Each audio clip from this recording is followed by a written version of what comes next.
I don't think many of us truly understand what the Philippines must have been going through at this time. I mean, if you think about it, first they were under Spanish control for 330 years. Then the Americans took over, and just when the taste of freedom and independence was so near, this had to happen.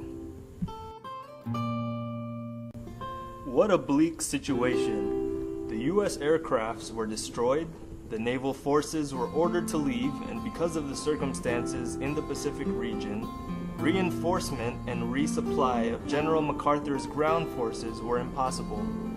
Under the pressure of superior numbers, the defending forces withdrew to the Bataan Peninsula and to the island of Corregidor.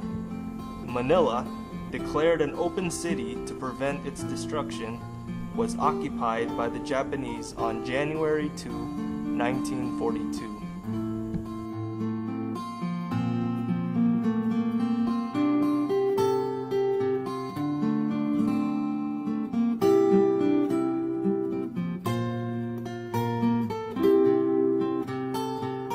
The Philippine defense continued until the final surrender of the United States and Philippine forces on the Bataan Peninsula in April 1942 and on Corregidor in May.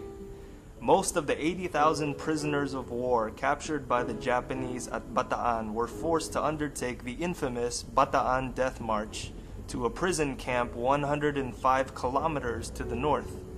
Thousands of men, weakened by disease and malnutrition and treated harshly by their captors, died before reaching their destination.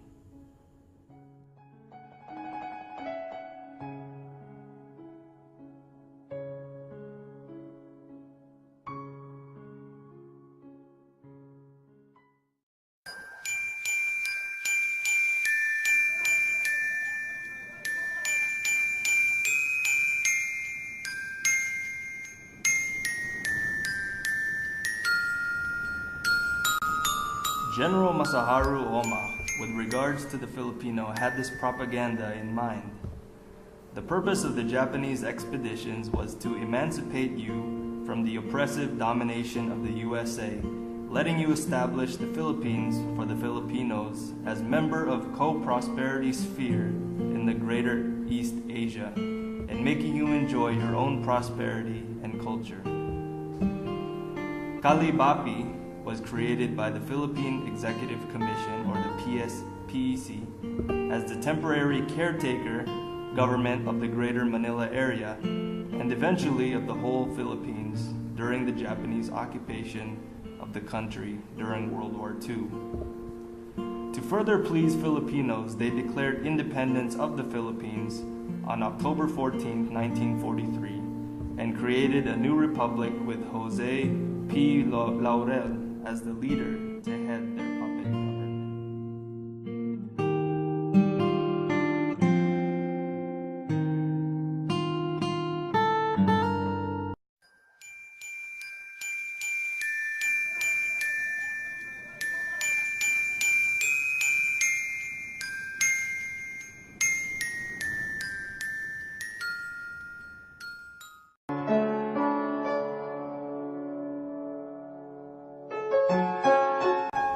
Teachers in all types of schools, including supervisors and administrators, were required to secure a teacher's license before they could engage in any educational work.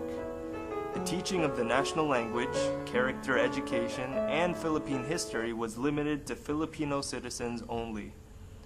The teaching profession was reserved only for those who sincerely believed in and earnestly endeavored to help carry out the declared policies of the new Japanese regime.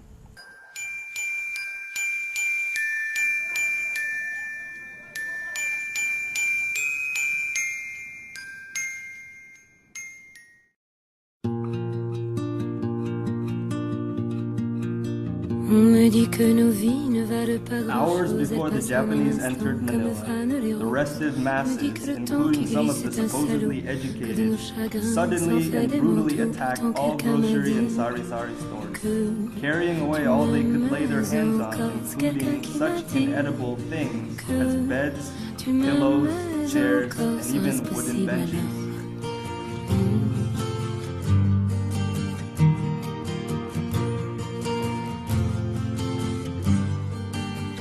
Life under the enemy occupation was very difficult and dangerous. The men of the cities and plains had 5 mortal enemies during this time.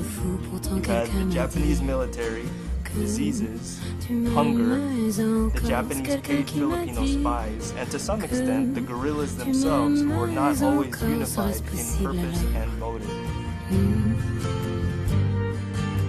Serait-ce possible alors?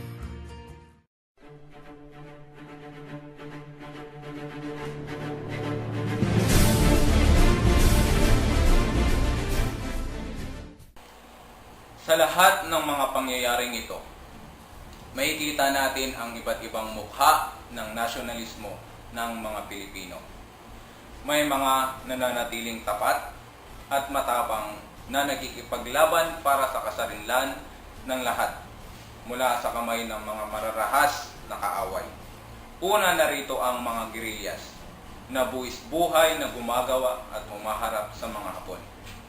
Ang mga Pilipino, ayon na rin sa kasabihan, habang nasasaktan, lalong tumatapang. Dito nag-uugat ang walang sawang pag-aaklas na layong lumaya sa malupit na pagtrato ng mga dayuhang ito. Ang pagmamahal sa pamilya, sa kaibigan, sa kapwa Pilipino, at sa bansang kanyang pinakaiibig. Ilan pa sa mga taong nagpakita ng kanilang mataas na pagsuporta ay ang mga taong nasa panunungkulang katulad ni Jose Laurel. Bagamat mahirap, masilip ang kanilang mga pagsisikap sapagkat natatakpan ng madilim na kondisyon at mapait na damdamin ng mga tao. Gayunpaman, sila ang gumagawa ng paraan, bagamat hindi man kompletong maalis at maibsan ang kanilang paghihirap, ay mabawasan man lang ito sa pamamagitan ng pagtugon sa ilang problema sa ekonomiya, lalo na ang problema sa pagkain. Kung ikaw ay isa naman sa mga ordinaryong Pilipino ng panahong ito na naisin mo ring lumipas na ang mga ganitong uri ng paghihirap, subalit wala kang magagawa, kundi ang manalangin ikaw ay maligtas mula sa malupit na kamay ng mga Hapones. Mula rito ay makikita natin ang walang humpay na paring pagmamahal ng mga Pilipino sa lupang kanilang sinilangan. Bagamat hindi rin malilingid na mayroon din ilan sa mga negatibong epekto ng panahong ito.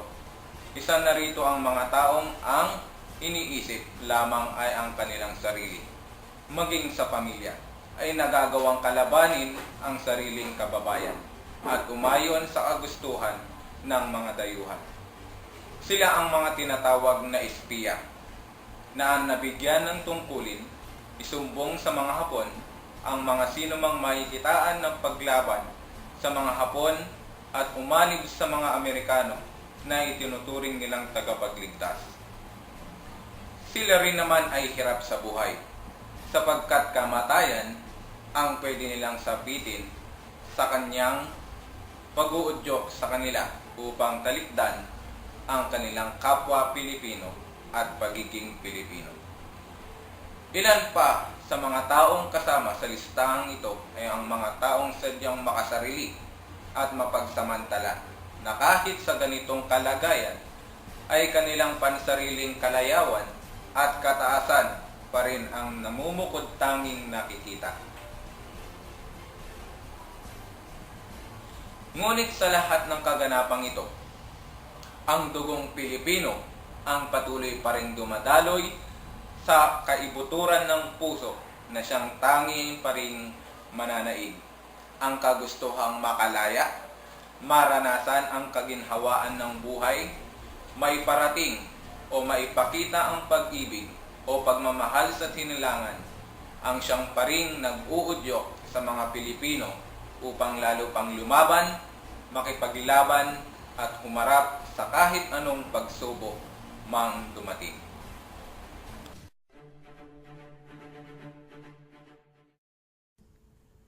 In late 1944, the Japanese Imperial General Staff decided to make the Philippines their final line of defense and to stop the American advance toward Japan. They sent every available soldier, airplane, and naval vessel into the defense of the Philippines. The Kamikaze Corps was created specifically to defend the Philippines. The Battle of Leyte Gulf was the biggest naval battle of World War II, and the campaign to retake the Philippines was the bloodiest campaign of the Pacific War.